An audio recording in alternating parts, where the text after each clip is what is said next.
Alright guys, welcome back. We're starting week number 20, episode 20. The time flies, it's amazing that I just started doing these videos like 4 or 5 months ago, and I'm up to 20 episodes. I had to wash my truck this morning. Someone had sprayed like a gallon of milk all over it, or drove over a gallon of milk in the road, covered my truck in white speckles. It looked like someone blasted a big load all over. So I took it to the car wash. It all cleaned off pretty good. I don't see any more speckles on it, so it should be good. The car wash doesn't really hit the top very well. You can see the speckles still. Some of them, I'm gonna have to go over the top and fix some of that. I don't know if it shows up, but first job this week is the Mazda. I think it was last week's episode. I think it was 2 weeks ago. I love Monday, man. Let's get into it. It was this old Mazda truck. I did the starter and checked the electrical system on and showed you guys how I checked the starter out. So he says it has a coolant leak. It didn't have before we did the starter.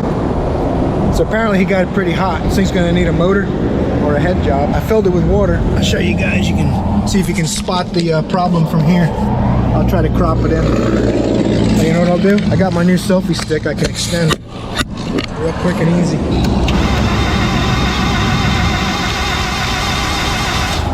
Yeah, it's not supposed to do that. I love old cars. Anybody who's willing to drive a car this old has really high expectations about the service they're going to get from it. They don't want to spend any money, because if they didn't mind spending a little money, they'd have a newer vehicle. GMC Archaic. Got a transmission issue. Got a hood shock issue. Haven't even started working on it. I got about 8 things wrong with it. Check engine lights on. Shit's funny. 136,000 miles. It's about double the life expectancy of one of these platforms. I say that a lot, don't I? Let's go ahead in this monstrosity and see what we got. Flickering fuel gauge bulb. Nope, they're all flickering. That's not a camera trick. They're flickering. Must not be charging. 136,942. Check engine light. Gonna hook up the old launch A, see what she has to say about it, but it cranked a little slow too, so I'm gonna have to check the battery, and I'm also gonna check the transmission fluid, but I just want to see what kind of codes we got first, because I like to see my codes. If the battery fails, I'll clear the codes, drive it, and see what comes back. System selection. Oh, you're not gonna get me this time. This does have automatic air condition. Let's see if it's on. It's got automatic AC, and it's not on. Now it's on, and it's on 60. It's a common trend, isn't it? I'm gonna go ahead and set it to 68, which is a super cold temperature you would never keep your house at, right? Just kind of feeling like a dead horse. TCM, read fall codes. Shift solenoid valve, performance stuck on. Uh-oh. It's where you hang your deadly virus mask.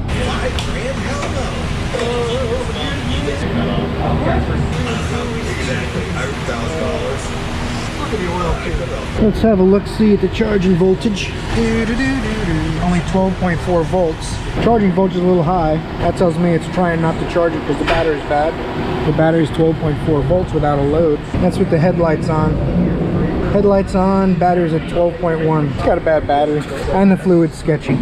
And it has a solenoid code. Not looking good. The code wants a line pressure check. And it says check the control solenoid valve transmission control module assembly. It's all replaced as a complete transmission control module and solenoid valve assembly. If the line pressure is good, then it's normally that control module assembly. If the line pressure is bad, it'll also set this code based on low line pressure. But what happens with this car, after driving about 15 minutes and the transmission gets hot, then it starts to act up, which tells me the line pressure is going down when it gets hot from a weak pump in the transmission. Close on 140,000 miles. It's going to be expensive. We'll see if they want to put some dough into this Academia. What do they call it? GMC Acadia? Yeah, something like that. Honda Fit. Got no blower fan. Uh-oh. Let's see, another broken Honda, man. These things are breaking left and right around here. All right, that's not exaggeration, but still, it's funny. 155,793 miles. Averaging 44 miles to the gallon. All right, the fan switch, nothing on any speed. So, let's go down here. I find one of the most scientific ways to diagnose these is to get up in here, right to the blower motor, wiggle the connector.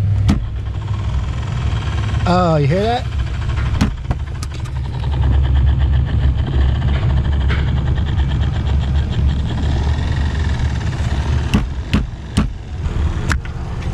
What's the connector look like? Uh-oh. Oh, that's just dirt. It's dirty from the brushes. When you look at these connectors, see all that black soot? That's from the brushes in the electric motor. That's why when I hit it, it started working, because the brushes are hanging up. Pretty common when they get all wore out. There it goes. It needs a blower motor. That one's easy. Give me something hard. Motor doesn't blow, but the new one's gonna. Boom. Bearings and bushings are good. Back in the day, we would have just got a brush kit for this and fixed it. You ain't getting all up in that plastic. I love these universal blower motors. They got cool connectors, totally different from the originals.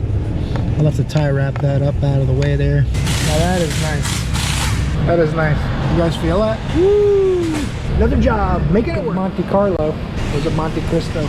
Check oil leaks. Uh-oh. This thing's lit up like a Christmas tree up in here. Got ABS lights, check engine lights, track off lights. It's also got no odometer. They towed it in. This car was towed in for check oil leak. So let's have a look for oil leaks. It's not going to be the typical engine hole that causes an oil leak because it's too quiet. It's one way to find out. Having a look. Look at the line in the parking lot. It doesn't look too bad. Uh-oh. Oh, yes it is. Probably a broken oil pressure sender. Pretty common on these old mamma jammas. Got new sway bar links, but half the sway bar is missing. They always rust and they break off. This side has the whole sway bar. That side doesn't. There's the oil sender. Yep. Figured it out. Oil sender electrical system is leaking oil. Alright. Oil pressure switch going in. They sold a belt on it too. I don't know why. This is the old belt. Still got the writing on it. They said here that she wants a belt too. Okay. Take a little look-see at the Earl. Added 3 quarts already. Oh man, that is nice. These old 3800s, man. Woo! Awesome engines. Monte Carlito. The headlights turn on all by themselves. Can't turn them off. It has a bad battery. Trying to get it to charge. Customer's like, hey, I know about that. Don't worry about it. I just want the oil leak fixed and a belt put on it. All right, first car Tuesday morning. Looks like 2008 BMW. Customer's name's Diamond. She thought it'd be a good idea to go down to Miami, pick her up a 7 Series BMW with a rebuilt title that doesn't start. Somehow they got it started, tried to make the trip up from Miami and made it halfway. Had to be towed the rest of the way because it overheated. So I already can see I gotta get a flashlight for you guys, but I can already see that the belt is off the pulleys. Some of the pulleys are broken. It doesn't crank, there's no coolant in it. It looks like the belt and pulleys came apart, took out some hoses, drained all the coolant, and she ran until it overheated. See the sweetness of these European exotics never end. Very impressive car. Oh, rebuilt title. I mean, I don't know. What could possibly go wrong? You gotta have you a 7 Series BMW. You find one, she probably only paid like 12, 14,000 for it, I'm guessing. It'll buy here, pay here or something. Look, door handle's broken. So when your window's up, you can't get out. I made a video about making good decisions, and she didn't watch it. So now I gotta force the thing into neutral to get it in the shop, find out why it doesn't crank. These are bad for ignition voltage control module. I think it's called IVM, which actually gets all the signals from all the modules and tells the starter to crank from under the hood. So it either has a bad starter, which the guy she bought it from told her it has a bad starter. Somehow they got it started and tried to drive it here. I might try to start it out here so we don't have to, it's staying in park even with the release. There's the BMW cars are so awesome that even they knew there was going to be a problem. So they made this release so you could force the electronic system, you could force the transmission into neutral so that you're able to push it. BMWs are real popular for that once they hit about 10, 12 years old. This car is actually 13 or 14 years old with a rebuilt title. All right, enough of that. Let's see if we can get this thing in the shop. All right, classy luxury car. Fuse panel buried under this cover to see if the IVM, integrated voltage supply module, is sending out a signal on the black and yellow wire to the starter motor. 7.5 hours labor for the starter, by the way. So if I'm getting a signal out that wire, then the starter or the connector down the starter is bad. If I'm not getting a signal, then either the IVM's bad or one of the modules that supply it's bad, and I'll have to go from there. This is the mess you got to get into. You got to unbolt the cover. Of course, they tell you to make sure it's watertight when you're done, but this little wire right here is a signal for the starter. and I do have battery voltage coming out of it going out to the starter. Gonna put together a starter estimate for this lady, 7.5 hours plus parts. And then we'll find out while we have it on the lift what's wrong with the belts and the hose. 93 Lexus. See what model this is. Lexus ES300. Gonna do some front and rear brakes and rotors. One of my favorites, hang and bang. Customer wants Akebono brake pads. Akebono brake pads they shall have. Nothing but the best. One of the things some people struggle with on these is these slides in the back. Usually if you just want to get that slide loose, give it a pop. At least in Florida, that's how it breaks loose. And then when it comes to greasing this, everybody wants to try to force it through the boot. But if you push it out, past it, and you can pull the boot out. Make sure there's nothing in the hole. It's in pretty good shape. But when you're putting it back together, a lot of people don't even grease them because people want to tend to force this through the boot like this. But that's not how you do this. You grease it. You push this in, push it past the lip. Push that in a little further, and you can put the boot back in. And you push this back out into the boot. Grease that in. Boom. Piece of cake. Now that's nice and free. It was frozen up before. No charge.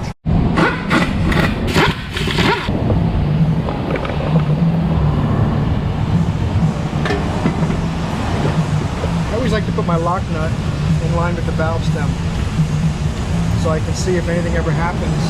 I can see if someone's had the wheel off, because no one ever goes through the trouble to do that, except me. Line that up with the valve stem. If it's here or on the other side, I line it up with the valve stem if I can. And if the car ever comes back complaining about a brake problem and the lock nut's in a different spot, I know somebody else was in here messing with it. Don't tell anybody. Between you and me, so I don't want everyone doing it. I also tighten the lock nut last, and I loosen it first. It makes me feel like I'm not putting as much of a strain on the key. You're not supposed to use the impact gun on the key, but everybody does because it takes too long to do it by hand.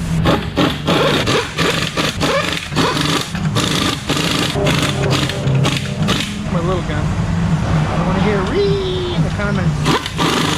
Although you guys don't really do that to me yet. Channel's not big enough for "ree."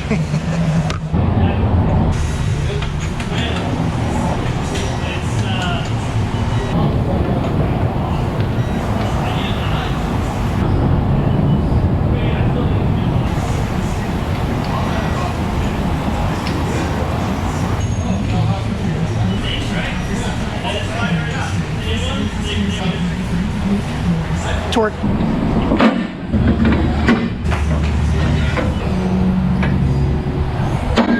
What's that? In this week's In the Shop video, I want to pose the quality of the Mitsubishi Motor Company. I thought this car was an accident.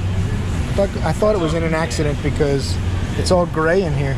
And there's like overspray. It's all gray. It's all gray. Then I realized there's overspray all around the hood. I think this car comes in a factory like this. Mitsubishi stickers on there still, so a body shop wouldn't replace those normally. Only the ones they have to put on by law. Kind of weird. See a little bit of red paint all the way down there. I think when they built this car, they saved money by not painting everything under the hood and under the firewall and all that stuff. Got towed in for a broken clutch cable. Bummer. Little love bugs are starting. Uh-oh. That's inside the transmission. Gonna need a clutch. Alright. I already put it back together. I didn't get a chance to video it, but I had the steering column open, and there's a green connector. Plugs into the wiper switch here, and a pink wire in the green connector had backed out about 1/4 of an inch, and that pink wire lets the BCM in the trunk know everything the wiper switch is doing. So that pink wire backing out of the connector that much made it so it didn't have a connection. It's the same as not having a wiper switch in the car. So I just made sure the locking tab was still okay in that green connector. Pushed that pink wire back into the connector and everything works. So the customer doesn't need any parts. Saved them a little dough. They won't be mad because they were hoping that it was free. So now we'll just charge them an hour later and it'll be all fixed. Of course, the only big problem is all these tabs broke off. All the plastic's pretty dry rotted. So we got to see if we can glue these back on there or replace them. Sebring wipers.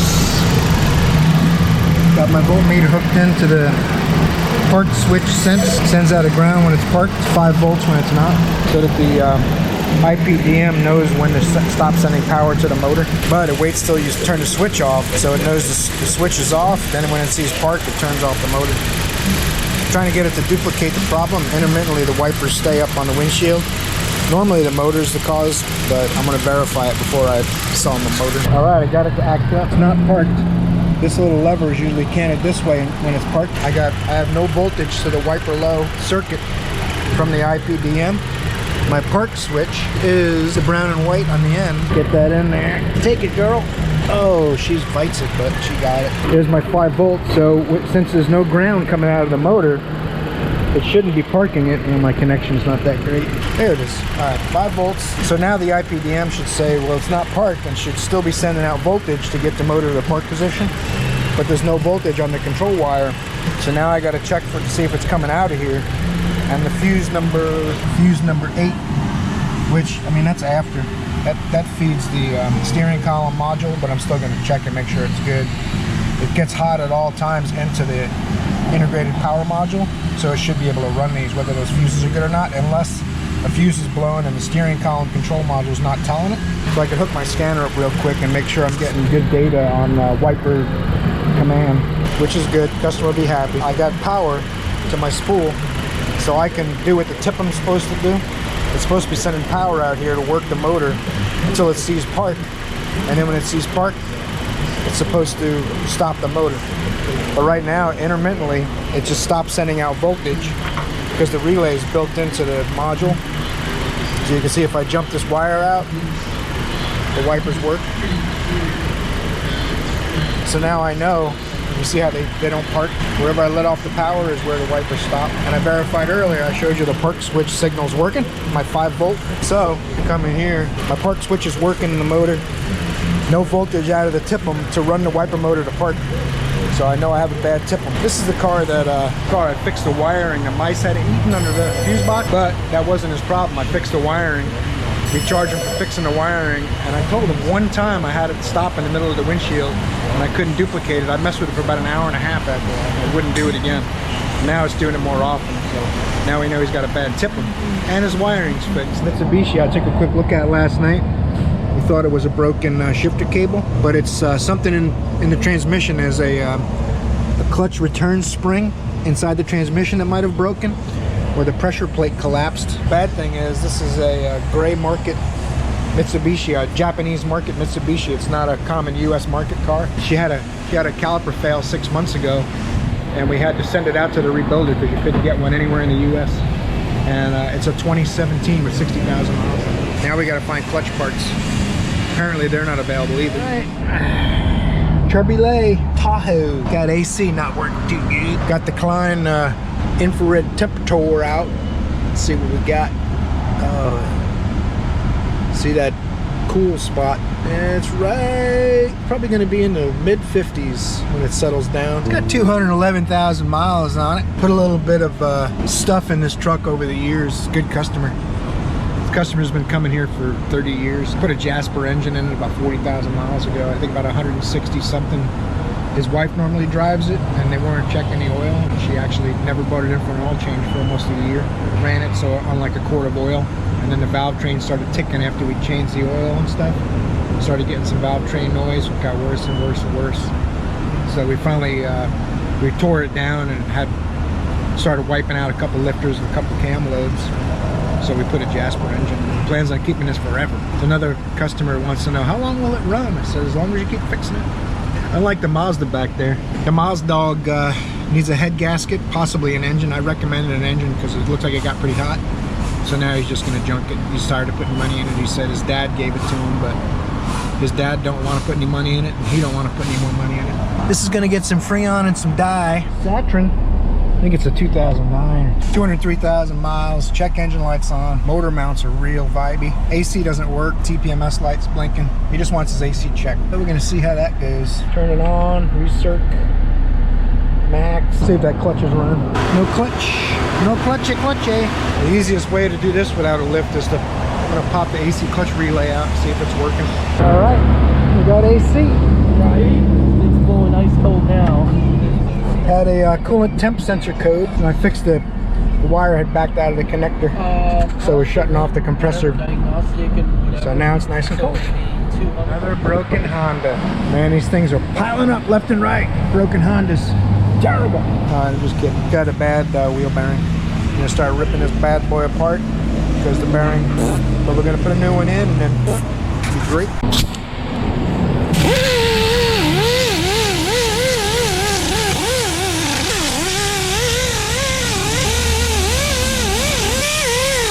Doesn't have to be like brand new, just got to make sure there's no rusty chunks and irregular surface stuff that's going to cause the hub not to sit flat. We're never going to machine this by hand to be as perfectly smooth and flat and square as the original, but you don't want chunks of metal, dirt and rust and stuff like that causing an issue. Sprayed everything down with PB blaster type stuff. Wipe out this hole, make sure there's no, get a wire brush in there if there's any rust flakes. Let's take a little station break for a moment of reflection. The Saturn I fixed, they got I don't like to degrade mechanics, and it's 90% of the time it's not even their fault anyway. The shop owners and the corporations want to pay people $12, $15, $18 an hour.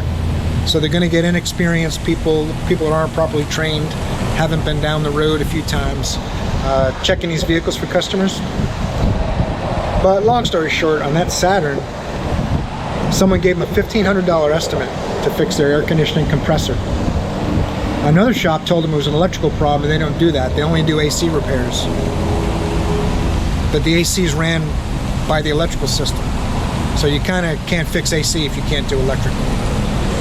So these shops that are doing this to guys, putting them, you know, they hire new guys that don't have any experience or right out of UTI or whatever, and they throw them to the wolves. Good luck, guys, have at it.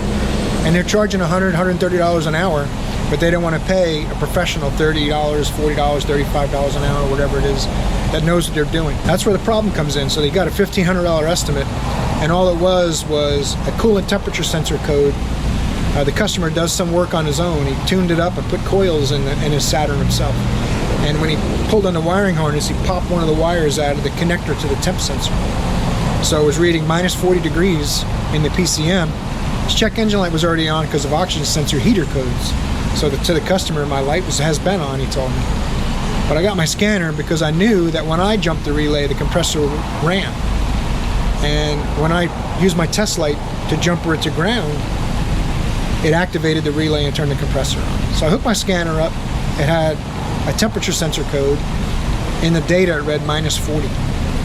I didn't film all this because the customer was watching, but I simply went to the coolant temp sensor, saw the little rubber insulator, silicone insulator on the wire was backed out about 1/4 of an inch. Used my pocket screwdriver and pushed it back into the connector, cleared the codes, and his AC worked. So that doesn't make me a genius. That means that guys need to be better out there. Guys and girls working on these cars need to be better out there. And the shops need to properly train people and hire people that are experienced and pay them. So I get sick and tired of seeing mechanics take the blame. But most of the time, 90, maybe 95% of the time, it's the shop owners and the corporations that don't want to pay professionals who know what they're doing. You can't blame some 22-year-old kid that they just hired for trying to sell them AC repair. The compressor wasn't turning on. It needs a compressor, right? If you don't know what you're looking at. So back to our regular scheduled programming. That is messed up, man. Took me and Joe an hour to get that hub bearing out. Of course, he had to redress it, grind all the shit out of the way, and make sure nothing would hang up. The shield's missing for the clip. Be like a brand new car soon now. I did my hub bearing. Joe's doing all 4 on that Chevrolet. And I'm just doing this one. Nice and new. Oh, look at that. Little note too, always take a road test and then retorque the bolts that hold the hub bearing just in case. Sometimes it'll shift a tiny bit when it was a little rusty. 2006 Lexus GS300.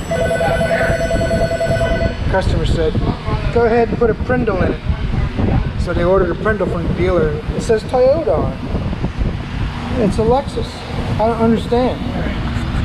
Alright, the Prindle on this Lexus looks like on the right track. Problem is the connector is not doing too good.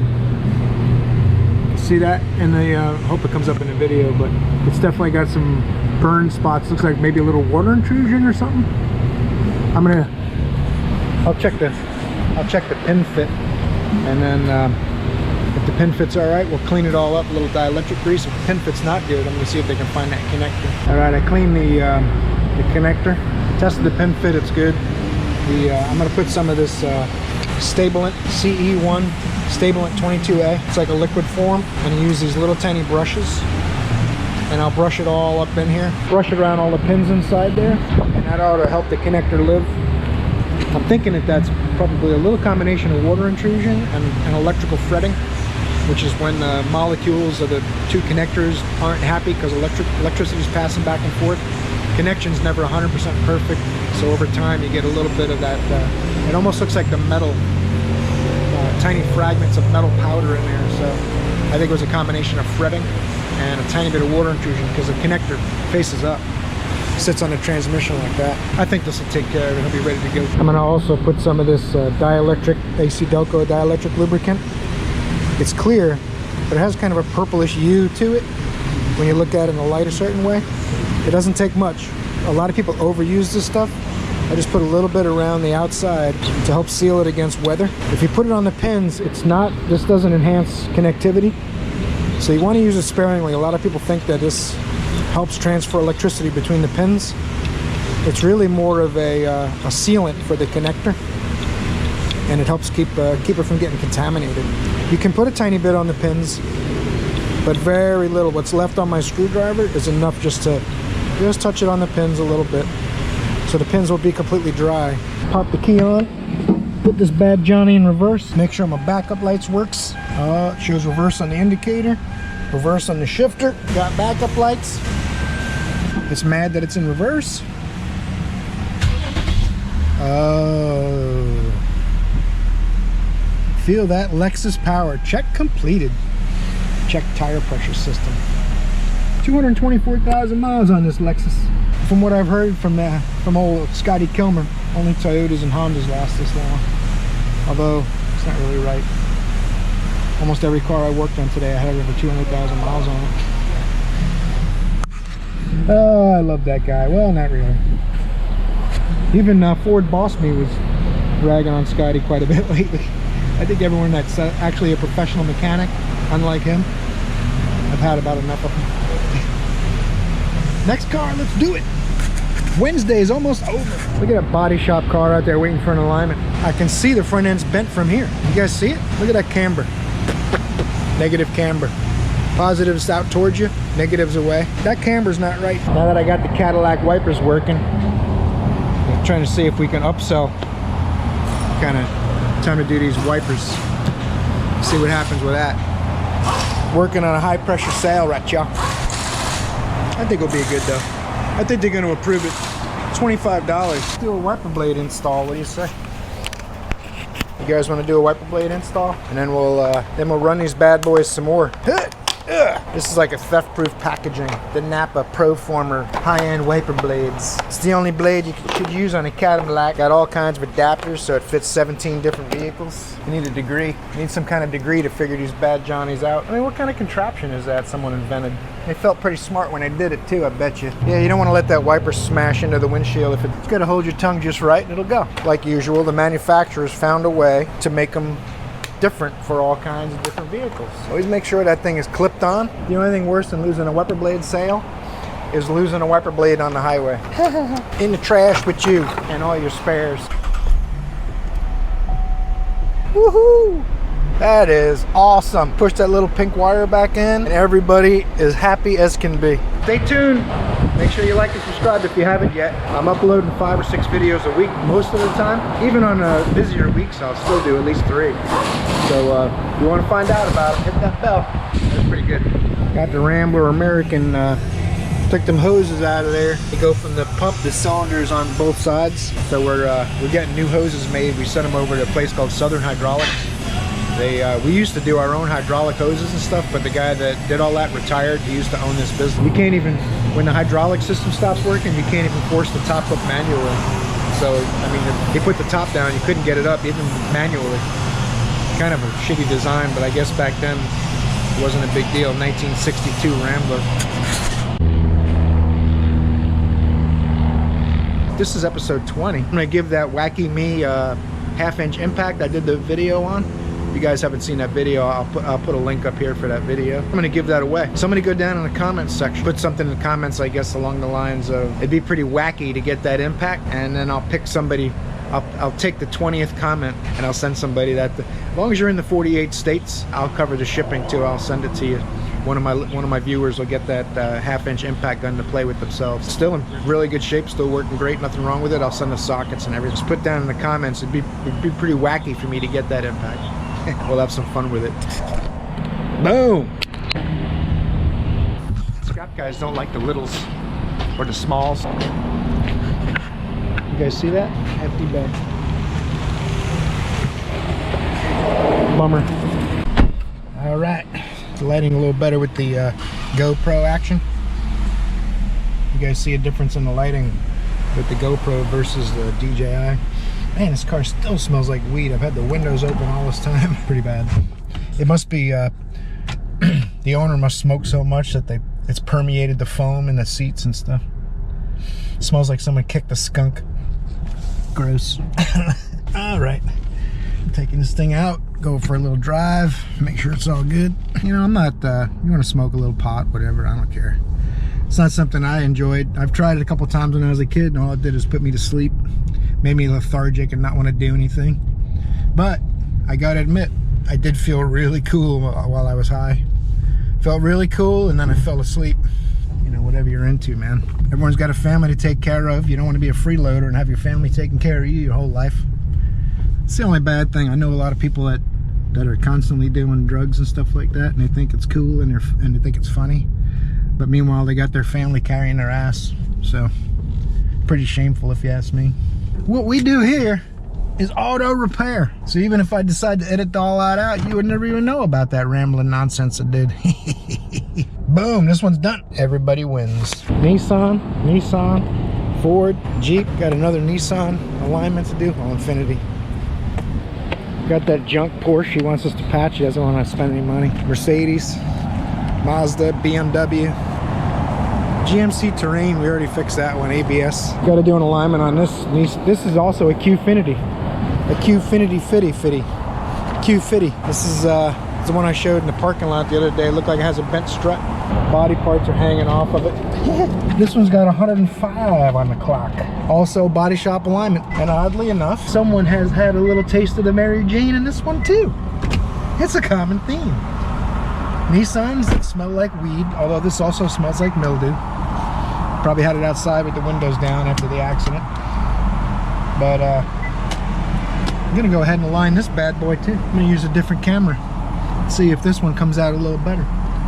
You guys see too much of my ass and my face. Well, same difference. Got a backup camera. I don't even need to turn my head. Put it on the alignment rack. Woo, that steering wheel is way off. You got problems. Yeah, this one's gonna be, see how matte it is?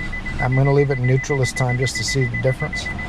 Warning, shift to park. Oh my God, you're so dumb. Don't forget your keys, you're not in park. People are gonna die. This thing's got bent stuff, so we're probably not even gonna align it. I'm gonna take a look around and see what the body shop guys missed. They don't like dealing with suspension apparently because they bring it to us with bent stuff. We tell them what's bent, they pay us for checking it, then they fix it and bring it back for the alignment. Happens on like 2 out of 5 vehicles from the body shop, but luckily we get paid half. So, body shop 2015 Infinity. Looks like they've done some work on the hub here. Maybe junkyard parts. Got a new bearing or something inside there. I see a new shield, but take note of the ball joint. See how the nut's not straight on the ball joint? This thing's got a damaged knuckle. You can see the impacts on the knuckle where it hits something, and the nut's not straight. So it's gonna need more work as usual, which is normally the case. I think the body shop guys don't really like doing mechanical work. This side you can see the nut's nice and flat, and this side's got a big gap. Something's definitely not right. Rear wheels canted out quite a bit. Someone has bent something. I went ahead and did the compensation, and it said, do you want to continue? It's out 3 or 4 degrees. So it's not gonna get aligned because I can see the ball joints bent in the right front. And then stop cleaning his clip. That's what he told me last night. good as the alignment's gonna get till we get rid of some of this bent stuff. I spent as much time on it as I'm gonna for point 8. 2005 Chevrolet, 47,000 miles on it, super low miles. The left AC sometimes gets warm and the right AC stays cold. It's got dual manual. So went ahead in there and pulled some codes. Of course, he said on his way here he made an appointment because it wasn't working. Of course, on his way here it started working. I pull the codes. It's got a BO408, air temperature control error. So then I do a search, and it's pretty funny. It says, I'll show you. That'll make it easier to read. And here, start by checking the possible causes listed above, which is air temperature actuator harness, circuit poor electrical connection, faulty heating, venting, and ventilation and air conditioning control module. Okay. So once you've checked that, visually inspect all related wiring harnesses and connectors, which they're inside the dash going to the HVAC box, right? Check for damaged components, look for broken, bent, pushed out, or corroded connectors and pins. What is the cost to diagnose this code? Labor, 1 hour. So, if you read that correctly, it's saying that I should be able to figure out in 1 hour, verify the customer's concern, and I pull their whole dash apart and check all the wiring harnesses and connectors related to that system for 1 hour. It's not going to happen. I'm going to give them an idea what's going on and what I think it is for the 1 hour, and then it's going to be time involved to open up the dash and check all that stuff. We all know it's heading towards most likely a bad actuator. If it was constantly warm on one side, I'd say an actuator or possibly a broken door, which that happens too. But just to pretend that 1 hour is going to cover checking all that stuff, it says the first step is to check all the wiring harnesses, and people wonder why stuff gets half-assed. You can't give a mechanic 1 hour for 2 or 3 hours worth of work and expect them to be done right and be done thorough and to be perfect. If you want to pay the 3 hours or 2 hours, whatever it takes to take all this apart, wiggle all the connectors, you know, you basically have to pull the radio and the HVAC panel out of the dashboard. All these trim has to come off, and then you'd be wiggling connectors with the engine running and the air on, and seeing if anything happens.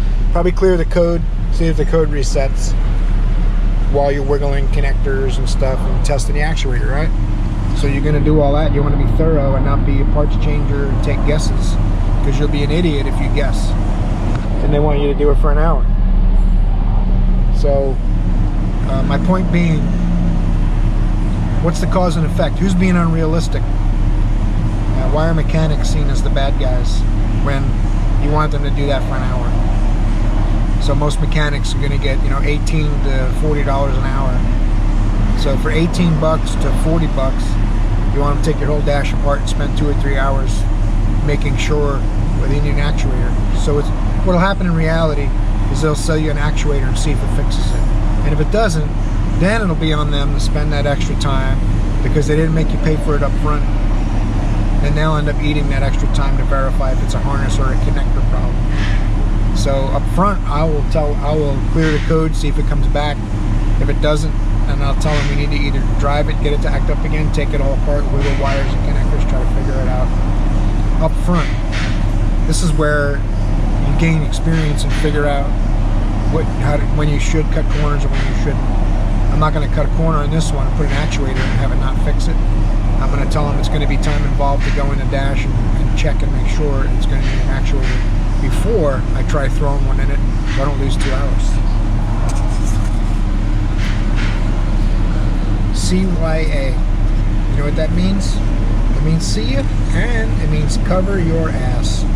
Because you're going to be the bad guy if you play your hunches, and in 1 out of 10 times it's not right, then you're the bad guy. But if you try to charge them for all the time and stuff it takes to be thorough, you'll also be the bad guy. That's our life, being mechanics. But you still got to try to do what's right in every instance. whether they're going to see you as the bad guy or not. If you're doing what's right, you're not the bad guy, and that's a false perception they might have based on the internet. Hope you guys are picking up what I'm throwing down. I'm going to do a recalibration reset. You'll feel the it'll go from hot to cold. It'll go from defrost to floor. But don't change any controls while it's doing it. And then it'll say done. Once the reset's all done, it'll say done. And if it resets a code, then you know you got a definite problem with an actuator or a circuit. Check all my door positions. See what we can see with that. If we move the temperature on the dash panel, left mixed door, moving up, increase. I'm going to go back to cold. Increase, 185, stop. Whatever's going on with the actuator, it's not doing it right now. Volkswagen TDI with a warm AC. What? What do you want, Bill? Oh, look, there's one. And there's one. This is an easier. Oh, this Volkswagen full of Freon. Compressor's not running, but it thinks it is according to the dashboard. I'm going to check fuses and stuff, but of course, fuse panel's not labeled. I gotta go in Identifix and find out which fuse is the fuse for the clutch and which relay is the relay for it. See what's going on. All right, Mr. Volkswagen, 2016, 91,000 miles. Let's see what we got. I'm gonna go in here and see if the car thinks the compressor deserves to be turned on or not. Because even though the customer wants it on, pushed all the pretty buttons, the car might say, oh, 2015, not 16. The car might be saying, ha, nope. Exotic European cars, they're still mad about the conflict in the 1700. In the meantime, please wait. But you also have the option to end the session right now. Read DTCs, clear fault codes, read DTCs, no codes. Compressor shut-off condition, outside air temperature, compressor active, no shut-off condition is present. Well, I'm gonna say you're lying. All right, let's go over some stuff. This is how the compressor clutch is supposed to look, and when the compressor goes bad, this is how the compressor clutch looks. It has what's called a torque limiting valve, so it won't snap a bunch of stuff and make a big racket. It just kind of pops this thing out of there so it stops turning the compressor, which if you look down in there, I mean, you could probably see the, I'll crop it in, but the torque limiting valve has disconnected from the compressor drive shaft. This Volkswagen needs a new compressor. So once that torque limiting thing separates, it means the compressor malfunction. And then you're gonna have to find out if there's metal in the system, like a condenser, expansion valve, flushing the system, try to get contaminants out of there. So these also have bad solenoids that control the variable displacement. But when that torque limiter thing is broken, then it's a mechanical compressor failure. So I spent about 15 minutes trying to find the relays and fuses, and I couldn't find them, so I started looking at service bulletins and found this one. It saved me a bit of time if I would have done the service bulletins first like you're supposed to.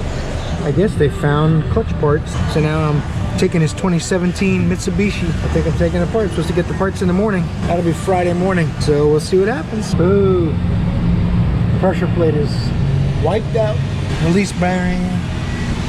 It's definitely dragging on the pilot shaft. Can't pull it back, you get hit with a hammer. It sticks on the shaft. There's like debris from the clutch in there that's making it stick. And it wiped out the pressure plate pretty good. I don't want to bag on the old Chrysler, Dodge, Jeep products, but man, we've been seeing a lot of them lately. And then that thing where you can't get in their systems without paying subscriptions for your scan tool. Last night I was here filming, trying to make some content for you guys, and the guy that cleans our offices and bathrooms and everything came in. He usually comes later, but he got here early. But anyway, he bought I sold his Mercedes and bought a Chrysler Pacifica van, 2017 or 2018. And he says he's going down the road and the sliding doors will open.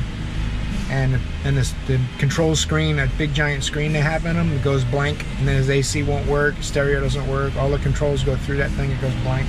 He brought it to the dealer several times, they can't figure it out. And now I got a 2016 Chrysler Town and Country, 57,000 miles. Customer towed it in, all the lights came on, she's afraid to drive it. It says oil pressure, she said. So we had her tow it in. It actually says oil temperature. Crazy, I said. Oil temp, 136. Yeah, I don't think so. Oh, the Silverado that needs an actuator, blend door actuator for the driver's side. He declined, he didn't want to spend the money. Volkswagen with the bad compressor, he ran out of here with his hair on fire. That was a 2015 Volkswagen. All right, enough babbling. There you go. Got automatic AC, set on manual, low. Auto. Let's see how that goes. 2016 Town and Country with the 3.6. Funny story. I haven't looked into the throttle outlet temperature thing and the trans oil temperature deal, but it has no codes related to oil temperature or anything. But the customer had it towed in because all of a sudden it says oil temp on the dash and the lights on. But the lights for the tires and the oil temp is basically scrolling through the screens. Coolant temp, oil pressure, engine hours, back. You can go up to messages too. Let's see what that is. Oil change due. So 57,234. Her next oil change is due at 52,200. She's got 57,200. So she's 5,000 miles overdue for an oil change. But the throttle outlet temperature minus 83. I'm gonna look that up too, just for kicks while we're here. Throttle outlet temp. See why that's reading that way. It might be an erroneous PID that doesn't apply to this vehicle or anything like that. I've seen that before, so let's check it out. They're starting to close up. It's fixing to get a nasty storm.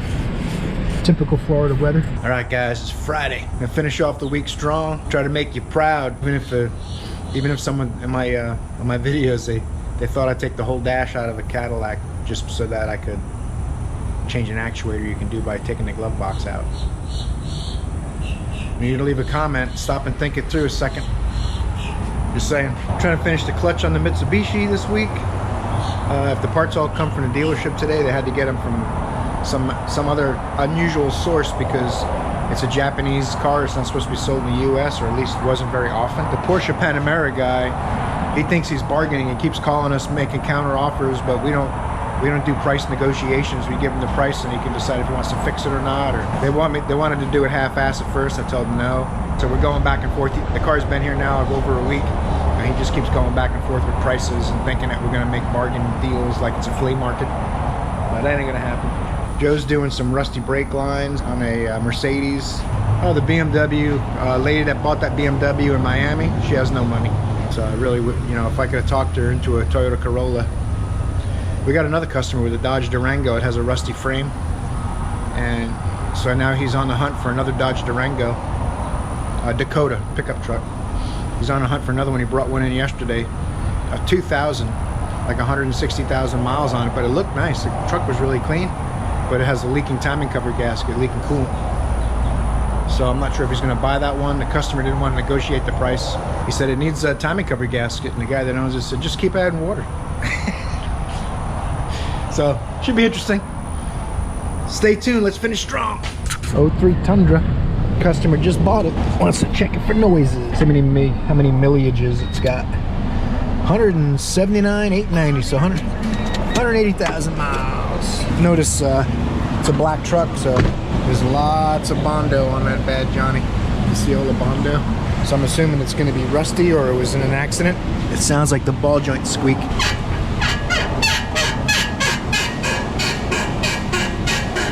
Uh-oh. I think I found a squeak on this toader. I'm not supposed to do that. It's actually the upper ball joint making the noise, but the lower ball joint's about to come apart. This poor truck, it looks like it's been through a Bondo war. I'm not sure if that comes through in the video or not, but it's got some Bondo on her. I mean, there's probably so much Bondo on this truck that bad Chad couldn't buy Bondo for a week till it was back in stock. So much Bondo on this truck. It's pretty clean though, really. Just cheap body work and a cheap paint job. You see the surface scratches and stuff. I mean, pretty bad. She's a 20-footer. Yeah, Fast and Furious, bro. 2006 Chevy Colorado. Made out of real hurricanes and tornadoes. Got defective OES or OE Spectrum shocks. Have to warranty them out, and they also sold them differential fluid in the front and transfer case fluid so they don't blow it up. You don't want to blow up your stuff. 2006 got like 200,000 miles on it. Still bow tie strong. Take that, bitches. Boss is reboxing. I'm gonna send them back.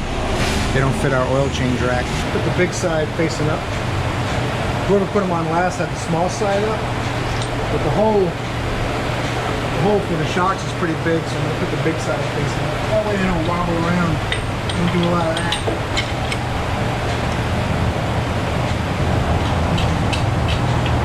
Gotta brag about the brand, baby. People want to see who makes that. Joey Spectrum, bro. Good stuff. I don't tighten these down until it crushes the rubber all the way. And you don't tighten these down until you run out of threads, because then you over compress the rubber bushings. All the loads on the top, so I tighten the threads. I'll be able to see quite a few threads on there. And it compresses that because this is loaded. But eventually the weight's going to be sitting underneath it and compress the lower version. I've got about a ½ inch of threads peeking up.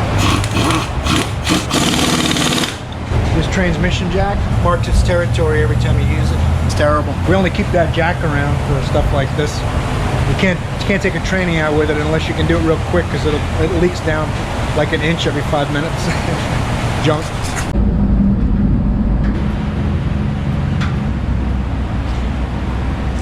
Always make sure you can get the fill plug out before you remove the drain plug. That's probably not too good. What it's supposed to look like. Oh, look at my butt. Gotta get some brake clean.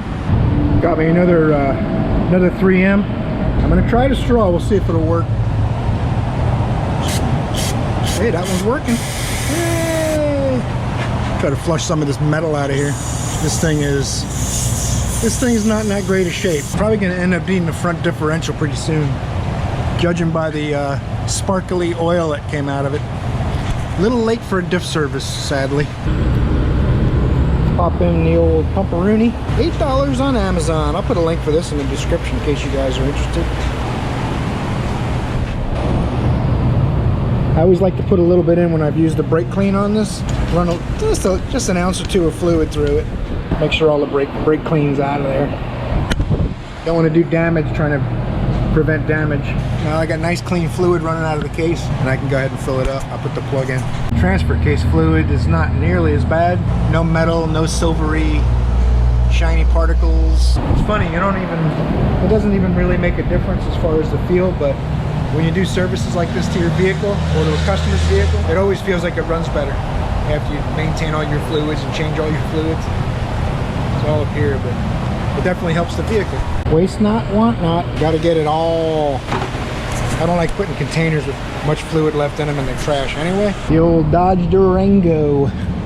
They even spelt it that way on the paperwork. Customer said something about his hanger. Oh, that's not good.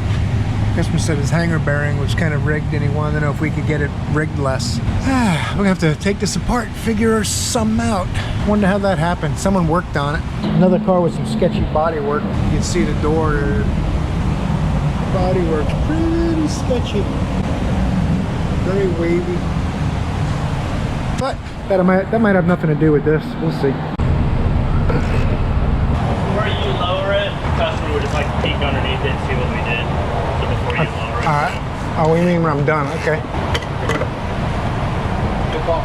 Did he just say if you wanted this? Yeah, wide head. Wide head, yeah. What? You know what size motor based on the intake and shit? Buicks, Pontiacs, and Oldsmobiles, the blocks are all the same size. So it could be anywhere between a 350 and a 455. So probably a 400, I think a lot of them came with. It's got a real wide intake. Are you filming? Yes. Yeah.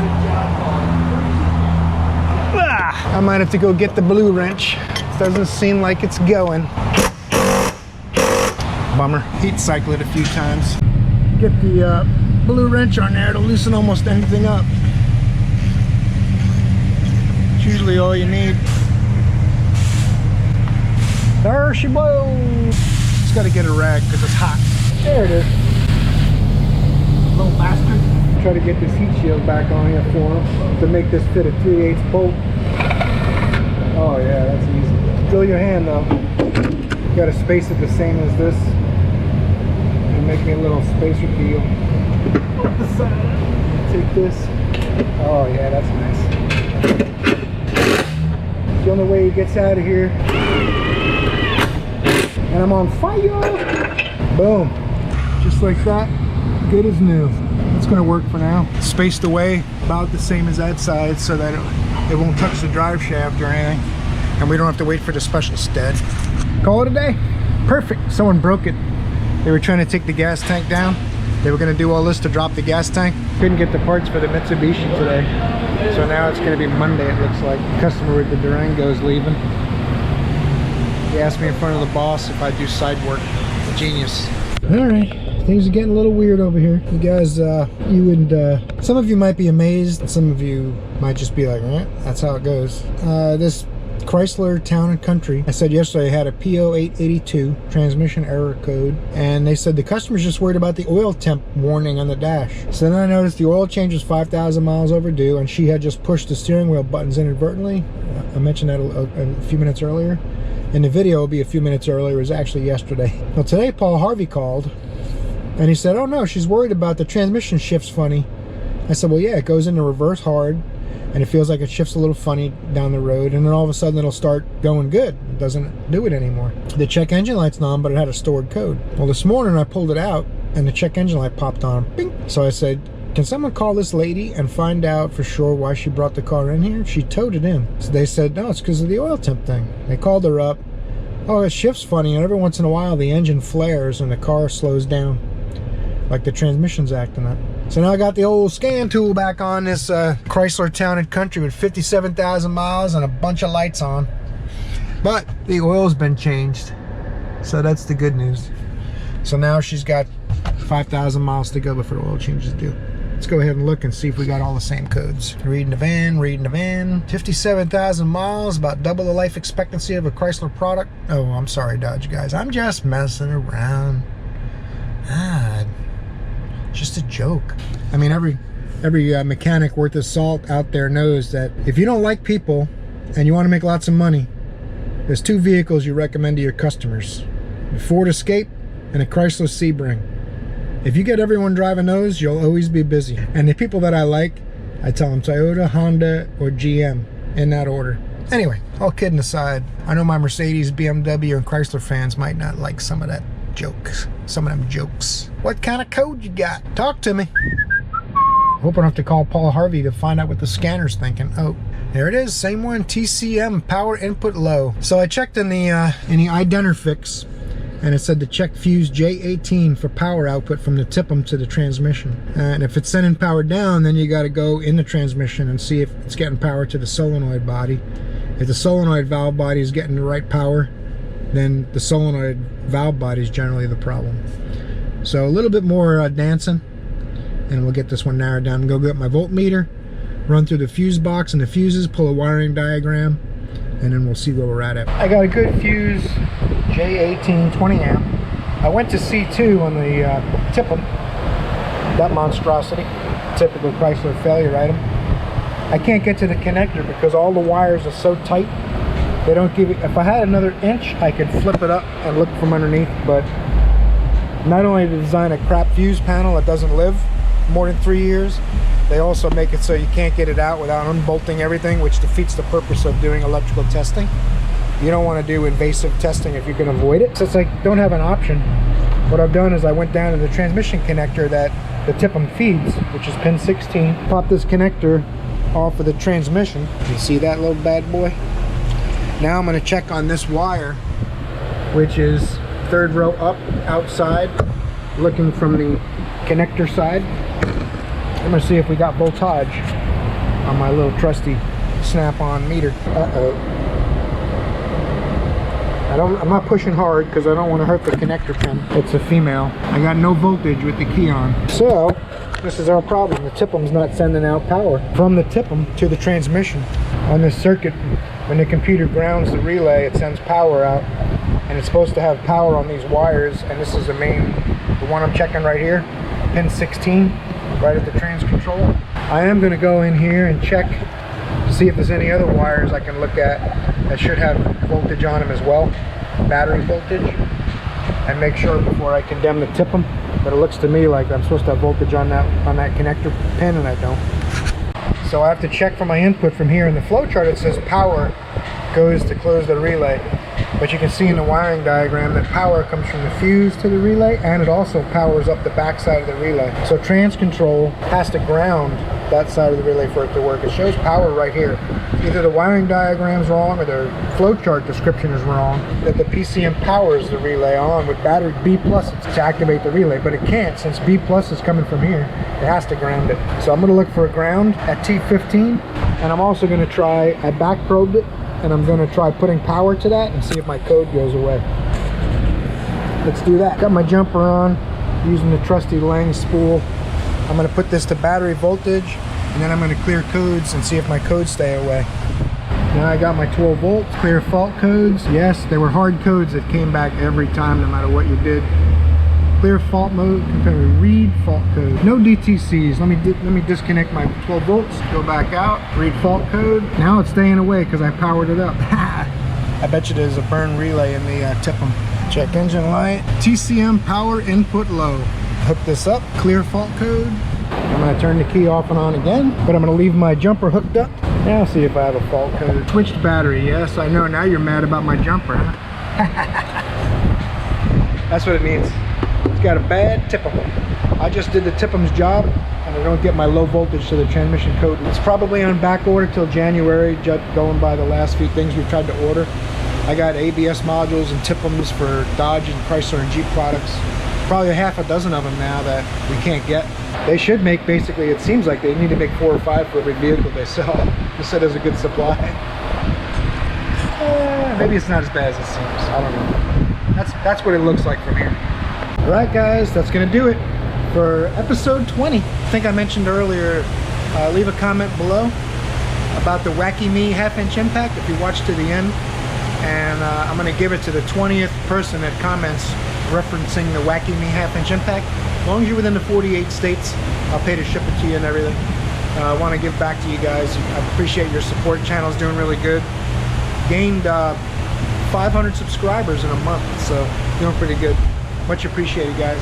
Trying to make a difference for you guys, and supporting me back is a great way to show me I'm doing the right thing and we're heading in the right direction. I'm going to bring them the paperwork up on this. See, the Friday traffic's building up.